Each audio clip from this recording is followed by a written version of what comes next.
Pokémon over the years has had a lot of different villains with various goals. You got your generic take over the world ones like Giovanni, some whose objectives aren't inherently evil and actually have good intentions, and then of course you have the absolute psychopaths who have zero issue with murdering 10-year-old kids in cold blood. Well, out of all these particular villains in the series, there's one that I never see talked about and ironically enough belongs to a game that is also quite overlooked itself. Pokémon Coliseum. This spin-off that came out on the GameCube took a bit of a different approach with the general formula. Instead of going around fighting gym leaders, completing a Pokédex, and fighting Team Dasani or whatever, it instead has a bit of a darker tone with you playing as Wes, a former Pokémon thief who, alongside his new friend Rui, go around trying to stop the evil organization called Cipher from taking over the region. Seriously, the intro of this game immediately lets you know it's going to be much different from other games, having the main protagonist blow up the base to his former gang, steal their Infinity Gauntlet, and then peace out in a hovercraft motorcycle with an Umbreon and Espeon riding shotgun. Now, Cipher may seem like your generic evil Pokemon team trying to take over the world, which, yes, world domination is indeed their goal. However, their plan to do so is much more sinister than you'd think. They plan to take over using shadow Pokemon. Pokemon they stole from people and have heavily experimented on to make them into emotionless fighting machines. So pretty much straight up genetical experimentation on animals. Dang, someone called PETA or something. Actually, scratch that. If we did that, then Mischievous wouldn't be the only ghost type available in this game. With these genetically enhanced Pokemon on their side, Cipher is honestly a legitimate threat, and the amount of cruelty towards the Pokemon they stole makes them all the more worse. I could go on about the moralities of what they're doing, but I mainly want to focus on their leader. After watching the most badass intro to any Pokemon game ever, and witnessing two dudes dispose of a body like every normal Tuesday in the Pokemon universe, you end up going to the mayor's office in Fennec City to inform the mayor of the two dudes who kidnapped Rui and the shadow Pokemon she saw them use. But before entering, you run into an ominous looking fellow who talks for like 4 seconds, then he just up and leaves. Okay. Whatever, you meet with the Mayor Escade, a jolly old man who says he'll start up an investigation on the matter, and the story continues. Not too long later though, it's revealed to the player through a cutscene that the ominous guy, who's named Nascour, is actually the leader of Cipher, the evil organization of the game. Not that shocking, honestly. I mean, with a design like that, how could you not be the villain? Now, as for Nascour himself, he doesn't actually have all that much screen time. For the most part, he mainly only appears in cutscenes talking to the other admins behind the scenes. The player themselves doesn't really encounter them till the final area. After making your way through Cipher HQ, you get to face off with the man himself. And he's no slouch. His team is full of some really powerful stuff. Walrein, Dusclops, Xatu, a frickin' Blaziken, and his ace in the hole, a Shadow Metagross. All this makes for a truly challenging battle, especially if you're trying to snag his Shadow Pokemon. Now, you're probably thinking, okay, well that's all well and good, but this guy seems pretty generic, so why are you boasting about him being such an underrated villain? Oh, when I said underrated villain, I wasn't talking about him. I was actually talking about this guy. What's up? After beating Nascour, the mayor from earlier shows up to congratulate you on beating him, and reveals he's been the true boss of Cipher the whole time.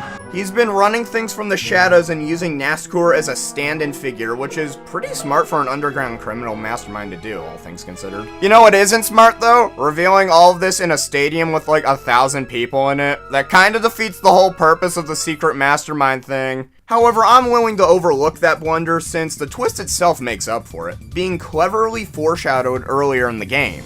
As mentioned before, you first encounter Nascour when going to the mayor's office at the beginning of the game. It's never explained what he was doing there in the first place, but now that we know they've been working together, it makes a ton of sense. Also, when Rui was reporting to the mayor about the shadow Pokemon she saw, you can kinda see him panic a little in the way he responds, and he kinda tries to brush off what Rui said at first, claiming that something like that is kinda hard to believe. And why would he do this, you may ask? Well, because he's the one responsible for the whole thing to begin with. So yeah, as you can see, this wasn't some last second asshole the game had in store. No, it's been set up for quite some time. Also, just to convince you that he's actually evil, once he's revealed to be the true boss, he inexplicably has a design change accompanied with the ability to levitate. You know, just in case you didn't buy all this crap. But bro, I'm sorry, even though this plot twist is pretty cool, I cannot help but laugh at this new look. I mean, at least Nascour looked intimidating. This guy looks like a Walmart version of Eggman. I'm starting to realize why Evice was having Nascour pose as the head of Cipher now. now, because let's be real, if any of the other admins or members saw this is who they answer to, they would probably die of laughter. Hell, even Mir B would probably be clowning on him, and he already looks like Ronald McDonald just got done doing lines.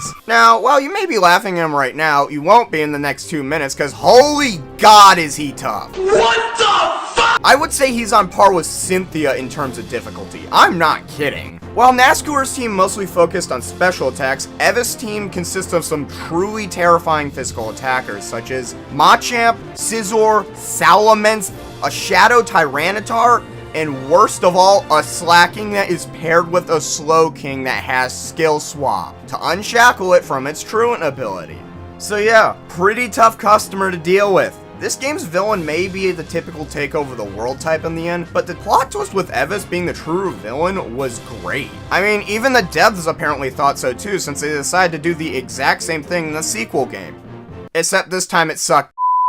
Overall, I would say Gale of Darkness fixed a lot of problems Coliseum had, and is overall the better game. However, not when it comes to its villain, it ain't. Similarly to Coliseum, early in the game you meet a kind old gentleman who everyone in town seems to trust and heavily respect, but then like at the 2/3 part of the game he's revealed to be the main villain, Greevil, and I never would've saw this coming. This plot twist doesn't work in this game because they literally just did the exact thing in the previous title, and I'm gonna assume most people playing this game played Coliseum before this. Also, if that didn't tip you off to the fact this guy was the villain, then the 2 Secret Service agents following him around should. Mrs. Obama, get down!